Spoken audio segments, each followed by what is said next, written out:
Bueno, ya estamos en línea con la fiscal Karina Caballero, a quien por supuesto, antes que nada, le agradecemos el tiempo y la posibilidad de compartir información, doctora. Queríamos conversar con usted respecto a esta decisión del Tribunal de Sentencia que finalmente condenó a 5 años de prisión al contador Óscar Daniel Ramírez Morales, que de alguna forma se desempeñaba como administrador de la firma Maneglia Shembori. Así es. ¿Qué tal? Buenas tardes, sí, Eh, doc- exactamente. Doctora, queríamos repasar todo esto. Obviamente, bueno, a partir de esta decisión del tribunal, tenemos entendido que usted tuvo en su momento la responsabilidad en la investigación de estos hechos. Y bueno, ¿qué le parece inicialmente la decisión, verdad? La decisión se ajusta a mi pedido Ujú. específicamente. ¿Que había Después, solicitado cuántos años concretamente usted, doctora? yo solicité exactamente los años que ha decidido también el tribunal condenar. Ajá, 5 años y 7. Perfecto. Sí, señor, así mismo. Bueno, ¿y qué se puede decir de esta causa en donde estábamos observando y muchos decíamos, la verdad que una gran cantidad de años, una condena importante, doctora? Y es una condena que tiene que ver y es directamente proporcional a los hechos Ujú. probados, ¿verdad? Sí, Hay una cantidad de hechos que ya no se pudieron validar por cuestiones ajenas, ¿verdad? A mi persona, en el sentido de que es una causa sumamente compleja por el modus operandi, por la cantidad de conductas que se pudieron verificar, este tipo de hechos que son hechos punibles contra la propiedad de la persona, que caen dentro de lo que nosotros podríamos denominar delitos económicos, sí. donde hay muchísima documentación que analizar, y a través de la documentación también analizar la conducta delictiva de las personas. También cae dentro de lo que nosotros llamamos, o lo que se da en llamar, corrupción corporativa.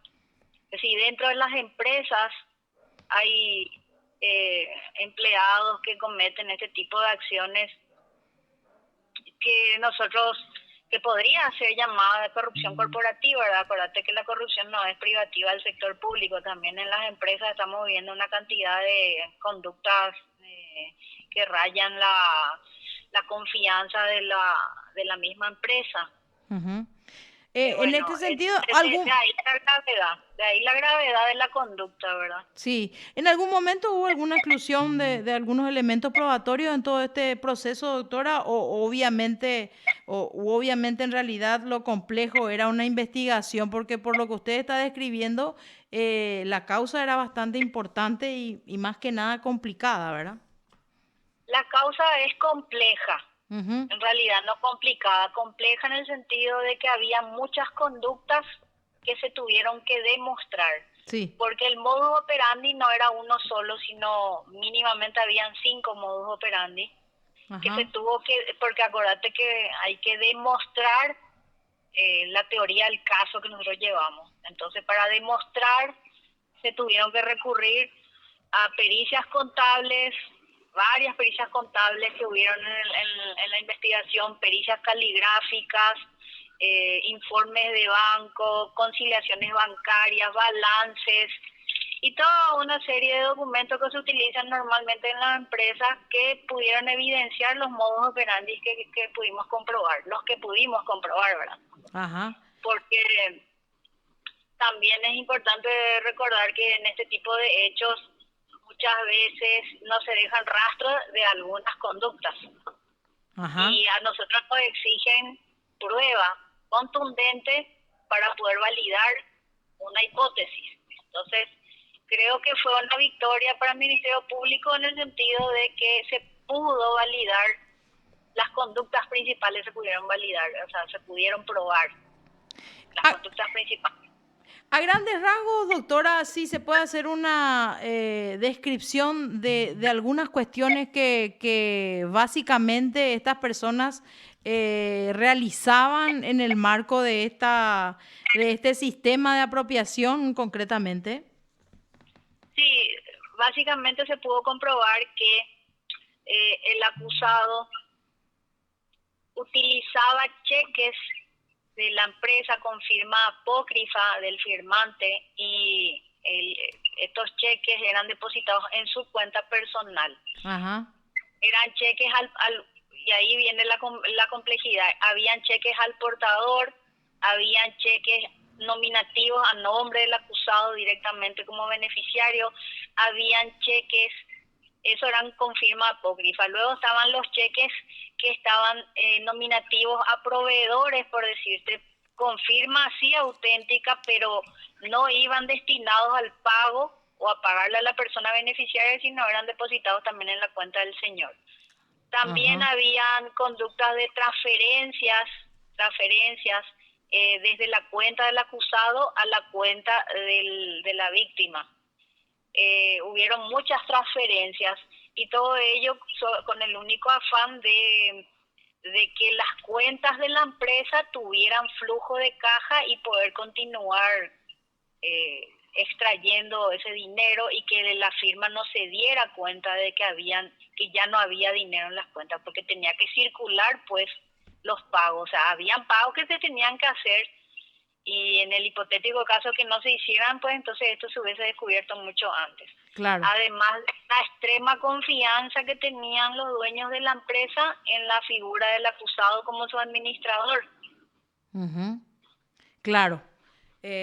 Bueno, y es lo que usualmente ocurre en estos casos. Ahora, doctora, se trata, como bien decía usted, de una investigación bastante compleja y estamos analizando. En estos casos no se puede hablar de un monto o cuantificar un perjuicio, pero concretamente hay un valor estimado de lo que efectivamente fue parte de la apropiación por parte de este señor. Y los traslados de dinero o traspasos de dinero de las cuentas de la víctima a la cuenta del señor, además del otro modo operandi que te comenté, que es la de depositar en su cuenta personal cheque a nombre de otras personas, Ujú. pago de proveedores, pero ahí van a sus cuentas, aproximadamente, no se puede establecer un monto fijo, aproximadamente 700 millones Ajá, de guaraní, aproximadamente. exacto. Hubieron otras cuestiones ahí alrededor que justamente el modo operandi establecía que, como se dice coloquialmente, el río revuelto se sacan los mejores peces, ¿verdad? ¿En qué sentido digo esto? En el Ujú. sentido de que se confundió bastante a la víctima con los manejos internos del dinero. No habían cuentas claras, los traspasos de dinero no tenían órdenes de pago ni justificado el traslado de dinero de cuentas a cuentas. Es decir, en una empresa vos, si vas a hacer un pago con un cheque, tiene que estar la orden de pago para qué se va a usar y tiene que estar asentado en los libros contables de la empresa. Nada Sí, de eso existía. Entonces, en esa confusión fue muy fácil organizar este tipo de desfalco, por llamarle de alguna manera, porque era lo que se estaba sacando dinero y no estaba justificado el por qué se sacaba ese dinero, por qué se trasladaba a otras cuentas y por qué iban a parar a la cuenta del acusado. O sea, como no estaba documentado, ahí fue el problema. Digamos que fue muy difícil establecer por qué salió ese dinero y por qué se iba a su cuenta. Y cuando el acusado quería justificar por qué se iba a su cuenta, él tampoco tenía un documento que justifique, entonces era muy nebuloso todo y muy confuso.